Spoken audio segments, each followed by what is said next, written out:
こんにちは。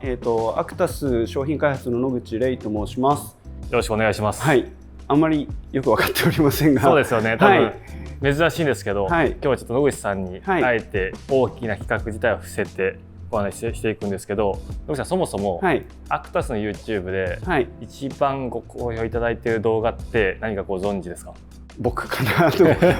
ちょっと思いつつ、でもルームツアーとか本当にね、いろいろ撮ってるんで、ご好評いただいてるのは存じ上げてます。はい、ルームツアーもすごく毎回ご好評いただくことが多いんですけど、実は2年前3年前に野口さんと一緒に撮影させてもらったアクタスのスタッフがなんか買ってよかった家具ベスト7みたいな企画、覚えていらっしゃいますか？ありました。はい、分かってます。はい、あれの新しいものとしてアクタスのスタッフに実際にアンケートを今回も取らせていただいて、今年おすすめしたいアイテムという形で今回家具編という形で8点ほどまとめたので、ランキング形式になるんですけど、どういった商品なのか一点一点野口さんに簡単にご紹介いただければと思って今日はお願いした次第でございます。わかりました。でもすごいいい企画だなと。人気ランキングじゃないじゃないですか。で、買って実際暮らしの中で使ってよかったの実感のランキングだと思うんですよね。お洋服とかも気に入って買ってなんかちょっと失敗したなっていう感覚のものと、すごい買ってよかったで毎日着るものってあるじゃないですか。だから買ったものランキングじゃなくて、買って実感で本当に暮らしの中で良かったなって、多分すっごいリアルで美しくてクオリティも良くて、そして多分使いやすいとか、その辺も実感の中で多分あると思うんですよね。なんかすごい興味津々です。改めてで今日はよろしくお願いします。じゃあちょっと8位のところに連れてってもらいます。じゃあまず1つ目いきましょうか。お願いします。お願いします。はい。野口さん1点目がこっちですね。こっち。この机ですね。テーブル。テーブルです。すごいいいテーブルです。デザイナーがイェッペ・ウッツォンっていうデザイナーがやってるんですけど、シドニーオペラハウスとかを設計した有名な建築家のヨン・ウッツォンのお孫さんが建築家でありプロダクトデザイナーなんですけど、彼がデザインしたテーブルなんですね。で、DK3 っていうデンマークのブランドが展開しているものなんですけど、 DK3 と私たち実は10年ぐらいずっといい関係でビジネスしてて、去年かなすごく信頼関係築けたので、私たちの方の製造のリソースでライセンス生産みたいな感じで作らせてくれないかっていうことをお願いして、で去年ちょっとお値段をクオリティそのままにお求めやすくして再デビューさせたテーブルなんですよ。だからスタッフもすごい取り入れやすくなったのかもひょっとしてしれないなと思ってます。これは結構嬉しいです。でDK3 というブランド、すごい素材感よく、かつでもその素材感をモダンでミニマルに仕上げるのがすごく上手な、なんかすごく素材の本質をつけるブランドだなと思ってるんですけど、このテーブルも多分そのままかなと思ってるんですよ。素材感すごくしっかりしてて、で木をてらわないで、このレッグのところが特徴になるんですけどね、こういうふうにトライアングルになってるんですけど、これをくるっとひっくり返してあげる、これだけの工夫でこのテーブルの存在感がシンプルだけではなくて、その存在感がさらに増す。でもなんかシンプルさを失ってないという、すごくバランスのいいテーブルだと思うんですよね。だから力強さもある、存在感もある、他にはないみたいな、なんかその辺がすごくバランスよく現れているテーブルだと思います。スタッフの方からも無垢材の厚み感とか、あと結構何にでも合わせやすいみたいなことも結構声としてはありましたね。こういうシンプルなテーブルってやっぱりそういったことが言えると思います。で、シンプルだけだと本当にいろいろコーディネートを考えなきゃいけないんですけど、もちろんコーディネートは考えるんですが、テーブルの存在感がしっかりしてるので、お部屋の印象これで結構決まってくるんですよね。だから本当に好きな椅子を今もピアチェアっていう同じ DK3 で展開している。でこれも我々のライセンスで作ってるんですけれども、 DK3 のチェアをこういうふうに合わせていたりとかもするし、あとこちらの方には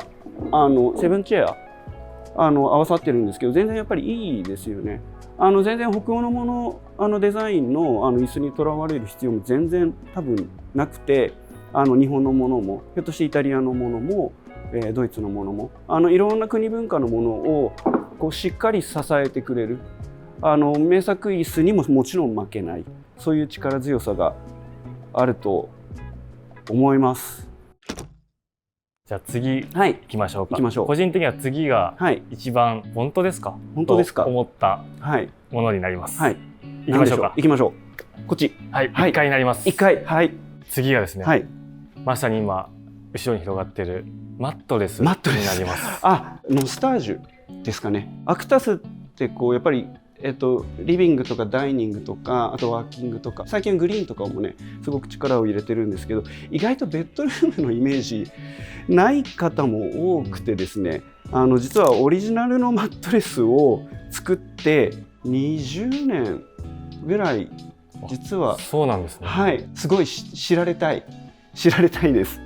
今ここに実際マットレスいっぱい置いてあるんです。今日ちょっと機能的なことは多分時間の関係で話せないと思うんですけど、グローバルのマットレスブランドのサーターっていうブランドがあるんですけど、そことの協業で日本の人たちに、合うマットレスってどういうことだろうということを一生懸命考えながら実は20年近く一緒に開発しているのがノスタージュなんですね。でサータ自体は本当にこう世界中のこうラグジュアリーな、一流ホテルのマットレスとしてもちろん採用されているのもそうなんですけど、NASA と睡眠とかそういったことに関しての研究開発もしているぐらい技術的にもすごい優れたブランドとして知られているんですね。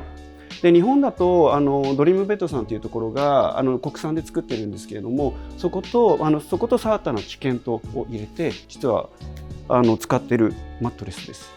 で体に合わないとすごい一番嫌なカテゴリーの一つかなと思うんですよ。腰も痛くなるし眠れないとかもいろいろあるんですよね。で多分睡眠時間もすごくいい時間をっていうことを考えてるブランドだし、ノスタージュもそれを体現してるブランドなんですけれど、寝てよかった、買ってよかったって実際うちのスタッフが思ってくれてるのはすっごく嬉しいなと思ってます。多分ノスタージュは商品開発の渡辺君がすごく細かくいろいろ喋ってくれてるので、多分そっちご覧いただいた方がいいかもしれないんですけど、でも実感としてやっぱり本当にマットレス、テーブルもそうだけど本当にマットレスは無意識の中で朝起きてよかったなって思わせてくれる存在であるっていうのはすごく大切だし、起きてる間の十何時間を健やかに過ごすのには本当に大切なことなので、良かったです。社内評価良くて良かったです先ほどに続いてまたダイニングなんですが、これかスープ、はい、そうです。これはもうお客様にも本当にご好評いただいているアクタスの中で一番人気のあるテーブルの一つかなというふうに思います。デビューさせた瞬間からご好評いただいているテーブルのシリーズですね。で去年こういうちょっとスチールレッグのタイプを出したんですね。あとこれか、このフルアームのタイプを出してるんですけど、もともとウッドのレッグなんですよ。でデビューしてるんですけど、そちらももちろん展開してるんですが、このスチールレッグを出したことによってこう木だけのテーブルセットっていうよりも少し空間のアクセントになるような、そういうちょっとバラエティに富んだ弾んだ感じのテーブルができるっていうのもこれ今年の人気ですよね。そうです、はい。2024年の秋ぐらいに出したので、それでさらに人気が出たんじゃなかろうかって思っています。でバリエーションはね本当にお客様とか、いろんな方たちが選べるようになってるんですけど、どういう組み合わせを選んでも整うっていうことと、あと選べる楽しみだけどいろんなデザインのディテールとか形状を少しずつ椅子の種類とか、そういったのでも合わせていっているので、バラバラになりすぎないっていうのもすごく選びやすい特徴の一つなんだと思います。木も例えばテーブルのこういったエッジの形状、レッグとかもいろいろ選べます。でオーダー型のテーブルって結構組み合わせによってはバランス崩れちゃうこともあるなって思うんですけど、いろんなエッジの形状、面材、レッグのデザインを選んでもやっぱりすごく全部バランスよくまとまってくるのもすごくいいところだと思います。オリジナルで開発して7、8年経ってスタッフが使っててよかったっていうのは嬉しいですね。はい。これからもね、ちょっとずついろんなバリエーション出したりとかしていくので、今まで以上に選ぶ楽しみみたいなものがどんどん増していくように頑張りたいと思ってます。次はですね、はい、まだテーブル続きになってしまうんですが、こちらもこれですね。はい、おっしゃる通り。なるほど。もうアクタスの中では不屈の名作じゃないでしょうか。でもこれ珍しいタイプかもしれないです。天板が無垢のタイプで、M21 っていうテクタ社のテーブルなんですけど、無垢のタイプいいですね。久々に見ましたけど、すごくこうテクタのこう工業美っていうの中にちょっとだけクラフトが入ってる感じ、すごく良いですね。これもなんかこう、デザインすごい綺麗だし、どっから見ても正面だし、囲んでこう目線が少しずつずれるような機能だったりとか、その辺がすごいデザイン内包されてて、アクタスの中でもお客様のロングセラーで、うちの社員も大好き、なんか納得です。はい。大体ね、ここのところ壁につけちゃうとかっていう方多いんですけど、正直言ってどこから見ても正面だと思うんですよね。向きとかその辺も本当にお部屋の中のレイアウトに合わせてどう角度をつけてもどこから見てもやっぱり綺麗だし、お部屋の中の主役になってくれるし、言うことなしじゃないですかね。はい。特に今年はね、バウハウス校舎がベルリンに移ってちょうど100周年の年で、その価値伝えたいなと思ってる年なので、これも5位に入ってくれてとっても嬉しいですね。はい。次は個人的には、はい、前回はランクインしてないんですけど、はい、確かにこれはランクインするだろうなってすごい納得した、はい、なんかこう本当に今すごく愛されてる、今本当に愛されてる、はい、ものだと思います。わかりました。お案内します。はい、お願いします。こちらですね、USM。USM ハラですね。はい。いいんじゃないでしょうか。すごいと思います。1965年ぐらいに多分見出されたのはこの USM のハラーシステムなんですけど、組み合わせカラー本当に自由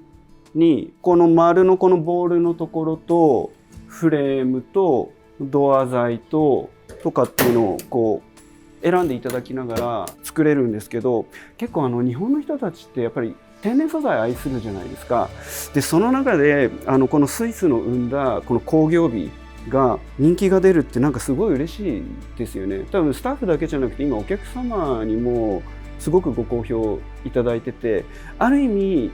地味な存在だと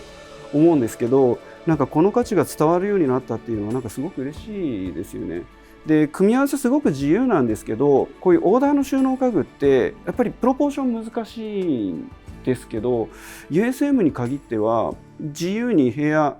あと好きなもの入れたいものとかに合わせて選んでもそのプロポーション全然崩れてこないっていうのもすごくインテリアの中でのソリューション力がめちゃめちゃ高いですよね。こんななんか大型に組む必要なくて、本当にちっちゃいキャビネットでアクセントで置くみたいな多分取り入れ方もできるし、本当にテレビボードとかサイドボードみたいな感じで組むこともできるし、あと買い足しがやっぱりできるので、多分欲しいなっていう方っていろいろ聞いてると、若い方もすごく積極的に取り入れられてるっていうふうにはいろいろ聞いてます。色もいろいろ選べるんですけども、やっぱりこのフレームのデザインとか元々のデザインがすごくしっかりしてるので、スタンダードさを失わないっていうか、でその中に個性が発揮できる、ですごい長い付き合いができるっていうのはこのハラのすごくいいところですよね。なんか木だけのね牧歌的な空間作るよりも少しアクセント入れてあげるっていうのは、でその中でも間違いないデザインがであるっていうことは、なんかこう買ってよかったとか安心感につながるのは間違いないですよね。はい、次がですね、はい、ソファーですね。アイラセンのですね。はい。はい、2025年にちょうど今130周年を、迎えたのがアイラセンで、ストリームラインね、すごいっすね。定番ってすごいなって思ってて、商品の開発やってるじゃないですか。やっぱり長く続くデザインって作るの大変で、やっぱり残念ながらちょっと終わっていくっていう商品ももちろんあるんですけどね。でその中でトップを維持し続けているっていうのはぱり良くて、でさっき言ったみたいにお客様にもあとスタッフが買ってやっぱり良かったなって思うのはすごく魅力だと思います。スリムなアームだけどしっかりボリューム感があって、なんかこういうパイピングのこういうディテールがどこかこうちょっとクラシックさというか、そういうなんか安心感みたいなものが同時にあるのもこのソファーのいいところなんじゃないかなと思います。であと座り心地のバランスがいいんだと思います。背もたれの角度とか座面の角度とか高さとかあるんですけど、中材とか座り心地を司る材料と設計素晴らしいんですけど、それを最終的に表現するこういったいろんなバランスが多分すごくいいので、例えば家族であればみんなが多分好きになれるんでしょうね。なんか極端にどっちかに寄っちゃうと、例えば誰かはすごく心地いいけど誰かがちょっと座りにくいんだよねって思われちゃうソファーって結構あるんですけど、これは本当になんかこうみんなが気持ちいいなってエンジョイできるんじゃないですかね。だからすごく家族とかそこに来る座る人たちにすごくこう優しいというか、そんなソファーですかね。お店に来るとやっぱりね2、3分ちょっと座ってどうかなって思いながら選ばれる方多いんじゃないかなと思うんですけど、ソファーを選ぶときは遠慮なくお店の中でダラダラしてほしいんですよね。お忙しいと思うんですけど、お時間許す限りソファーとか椅子とか身を預けるものはできるだけ時間を使っていただいて、で時間を使うと普段の自分のいい意味だらしなさが出てくるんですよ、ちょっとずつ。そうするとお家の中でくつろいでる感覚で本当にこのソファーとか椅子とか合ってるんだなということを選ぶことができるので、なのでアクタスでいっぱい時間使ってください。全然靴脱いでもらっても全然いいし、ソファーのね上であぐらかいてもらってもいいし、ソファーは寝るもんだって思ってる方がいらっしゃったら全然もう横になっていただいて全然構わないので、普段のくつろぎ方で選んでいただいて、そしたら見た目で気に入ったとか間取りに合うとかっていうことではなくて、お家の中でちゃんと体に合う暮らし方に合うソファー椅子とかが選べると思います。じゃあ次ベスト2ですね。はい、やっぱこの辺は定番で人気だなというものが残り2つ、いくつかね、なんかありそうな気がしてます。そうですよね。はい、ありそうな気してます。じゃあご案内します。お願いします。こちらがですね。はい。これですね。おっしゃる通りです。なるほど。2位でしたっけ？2位です。はい。これもさっきご紹介した M21 っていうテーブルと同じドイツのテクタ社が作ってる、これももう30年以上多分ロングセラーになってる K22 っていうテーブルですね。ですごい今すごい素敵に並べてくれてるんですけど、本当にこれもいろんなバリエーションからお選びいただけます。部屋に合わせていくのもいいし、アクセントに使うのもいいし、もう形状自体がアクセントになっているテーブルかなと思います。アレキサンダー・カルダーっていうアーティストのモビールから直送を得てこの天板の形状ってできてるんですけど、なのでこういう丸とか四角ではないこういう不定形なちょっと自然界にあるようなこういうモチーフを入れることによってお家の中でのこうつまらない調和みたいなものがいい感じで崩れるんですよね。だからすごく工業的にちょっと見えるかもしれないんですけど、そういった意味ですごくこう有機的にお部屋の中で多分いてくれる。何年か前にテクタと話してキャスター付き作ってみたりとかして使いやすいです。時にはこうダイニングテーブルの横のサービングテーブルとして使いたいなっていう時だったりとか、あとはソファーの方でも使いたいなっていう、そういう動かせる存在として使っていただくのもいいですし、普通にこういう感じのレッグが止まってるタイプで使っていただくのもすごく良いです。でこれもいろいろなんか多分喋ってきてるんですけど、よいしょ、高さ変えていただけたりとかするので、なのでベッドサイドでこういうふうに寄せてあげて、サイドテーブルとして使っていただけるのもすごくいいし、あとこう天板がねこういうふうにせり出してるので、こうソファーの下にうまくこう入ってくると体のそばに寄ってくるんですよね、ソファーに座った時にっていう、普通のサイドテーブルにはないデザインの中にそういう機能が内包されてたりとか、コップを置くのもよし、ソファーでちょっとメールぐらいやりたいなっていう時にパソコンを置いてパパパって使うのもいいし、リモートワークが増えた時にね、このテーブル本当に使いやすいんだって言ってうちの社員もすごく気づいたタイミングがあったと思うんですけど、やっぱりお家の中でやっぱり使いやすいって思ってくれてるし、そういうアート性のあるサイドテーブルでインテリアの中にこう造形美を入れるっていうその2つ、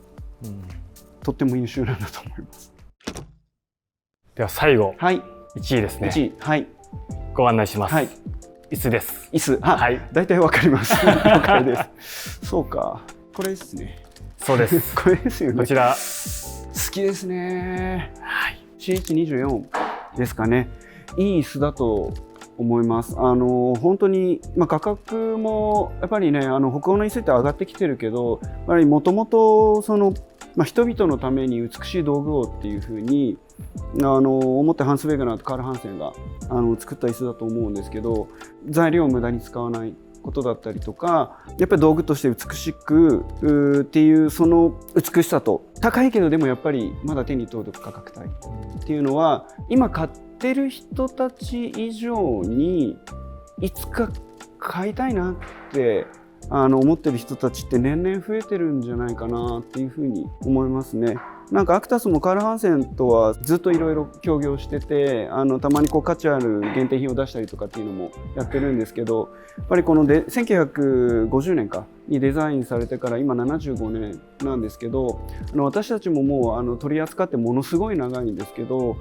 その価値自体を高められるようになんか一緒に協業を続けられるといいなっていうふうに思ってる椅子です。アクタスのオフィスにもうん十年前からずっと使ってる Y チェアっていうのが実はあって、はい、そのぐらい歴史を共にしている椅子だと思います。背もたれもこんなに薄いんでね、決してこう背もたれをすごくこう柔らかく受け止める椅子っていう感じでもないと思うんですよね。でもなんかそれ以上にいろんな方向に向けることだったりとか、絶妙に肘を置けるその高さの設計だったりとか、椅子としての総合力が高いっていうこととか、北欧らしいシンプルさもあるんですけど、でもそこの中にちょっとウェグナーらしいちょっと有機的な、シンプルでそぎ落とされすぎていないっていう、なんかそこのポイントってありますよね。なんかこういう形状、柔らかいデザインであることが、デザイン自体が体を受け止めてくれそうだな、直線だけの椅子って絶対もう見た目で座りにくそうって思うじゃないですか。なんですけど、体をしっかり柔らかく受け止めてくれそうっていう、その椅子が人を招き入れるみたいな、そういうことってあるんだと思います。デザインって暮らしのためにデザインされるので、その時代を反映するんですよね。だから暮らしが大きく変わると残念ながら受け入れられなくなるものもあるじゃないですか。なんですけど、これが受け入れられ続けている凄さっていうのは、なんかちょっと言葉で説明つかないですよね。この椅子を超えられる商品開発ができないもんだろうかなんてことをちょっと考えながらお仕事頑張りたいなと思います。ありがとうございました。ありがとうございました。瞬発力を試された感じがします。何か前かにやったのと同じものがあったっていうのは、その時も買って使ってよかったが今も買って使ってよかったっていうのは、やっぱりすごくいい商品って時間が経てばいいはいいんだなっていうこともすごく思いましたし、暮らしもちょっとずつ変わっていったりとかしてる中で、また新しいなんかデザインが入ってたのもすごく嬉しいなと思ってます。で、冒頭にもちょっと言ったんですけど、買ったものランキングじゃないんですよね。買って使ってよかったっていうのは多分本当のことだと思うんで、美しいとかかっこいいとか間取りに合うだけではなくて、よかったって思ってくれるデザインってすごく大切だと思うし、これ見てくれてる方とか、あとインテリアに興味持ってくれてる方に多分すごい参考になるんだと思ってます。自分で言うのもあれですけど、今日いろいろ改めてこうデザイン見てて、なんか僕自身も発見があって、なんか今まで感じてなかった感情があって、なんか今日多分新しく喋ってることもちょこちょこあったんじゃないかなってなんか思ってます。だから楽しかったです。またやりましょう。ぜひ。はい。今回はありがとうございました。ありがとうございました。